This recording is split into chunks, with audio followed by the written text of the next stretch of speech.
आती हैं? हाँ, आवाज़ें तो बहुत आ रही हैं, आवाज़ें काफ़ी आ रही हैं, आवाज़ें तो बहुत आ रही हैं। ऐसा लग रहा है कि जैसे हमारे घरों के बाहर ही जो है ये गोला बारूद फेंका जा रहा है। अगर रिहायशी एरियो पर बमबारी करेगा तो यहाँ के लोग कूच कर जाएंगे पाकिस्तान और कराची में। अब अटैक कर रहा है वो मिलिटेंट पर कर रहा है, ना कि सिविलियन पर कर रहा है।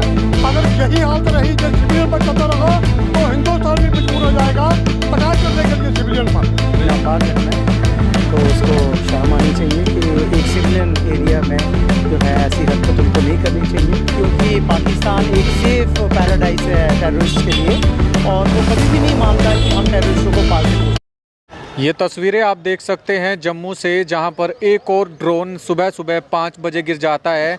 गनीमत ये रही ये खाली मकान था, कोई भी जान का नुकसान नहीं हुआ है, लेकिन फिर भी ड्रोन के हमले जो हैं वो लगातार देखने को मिलते हुए नज़र आ रहे हैं।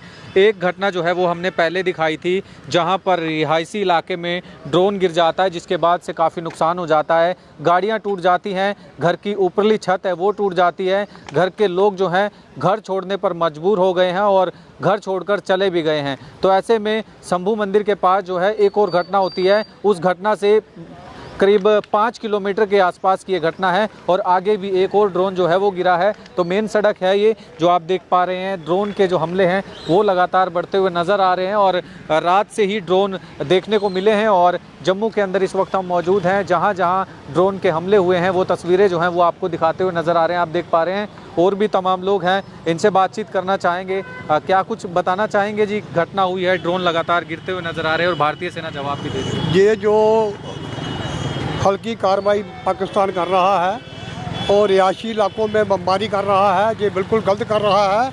इसको इसका मुआवजा भुगतना पड़ेगा, क्योंकि ये अब उखड़ा चुका है और ये उग्रवाद जो है ये इसने शुरू किया है और सारा हिंदुस्तान क्या सारे कंट्री एक हो गए हैं इसको मिटाने के लिए।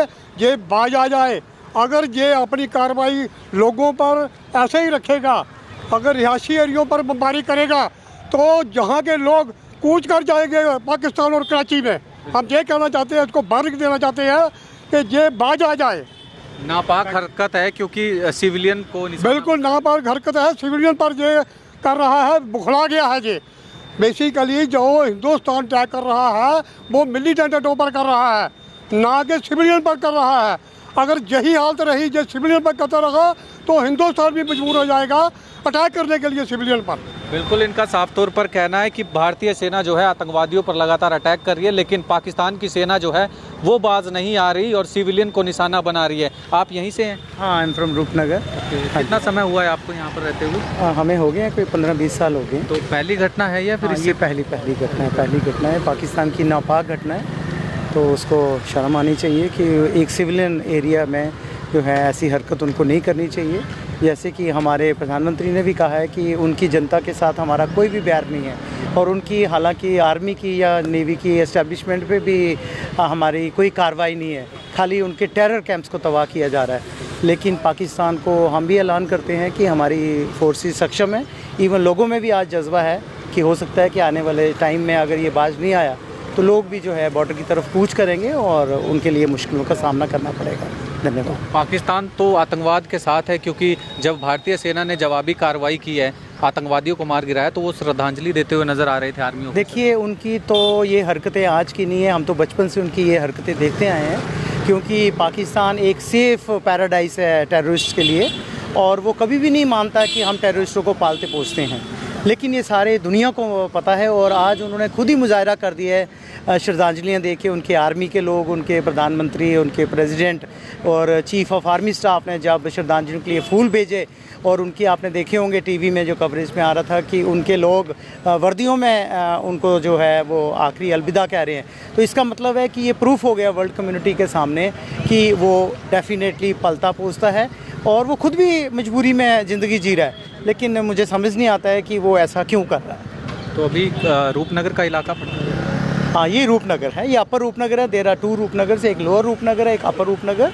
तो यहाँ कहाँ हुआ है? कुछ नहीं, यहाँ ही हुआ है एक्चुअली। ये तो सुनने में तो यही आ रहा है कि ये मिसाइल का अटैक था, लेकिन ये है कि हमारी S-300 400 जो भी है तो उसने नस्ते नबूद किया तो तभी ये थोड़ा सा नुकसान कम हुआ, अदरवाइज़ तो काफ़ी ज़्यादा जान माल का हानि होता है। आवाज़ें यहाँ तक आती हैं रात हाँ, आवाज़ें तो बहुत आ रही हैं, आवाज़ें काफ़ी आ रही हैं, आवाज़ें तो बहुत आ रही हैं। ऐसा लग रहा है कि जैसे हमारे घरों के बाहर ही जो है ये गोला बारूद फेंका जा रहा है। जैसा दिवाली का सीज़न होता है दिवाली की तरह ही लग रहा है। बिल्कुल बिल्कुल बिल्कुल। आपका नाम रजनीश मगोत्रा। यहीं के हाँ, मैं असिस्टेंट प्रोफेसर हूँ इंजीनियरिंग कॉलेज में।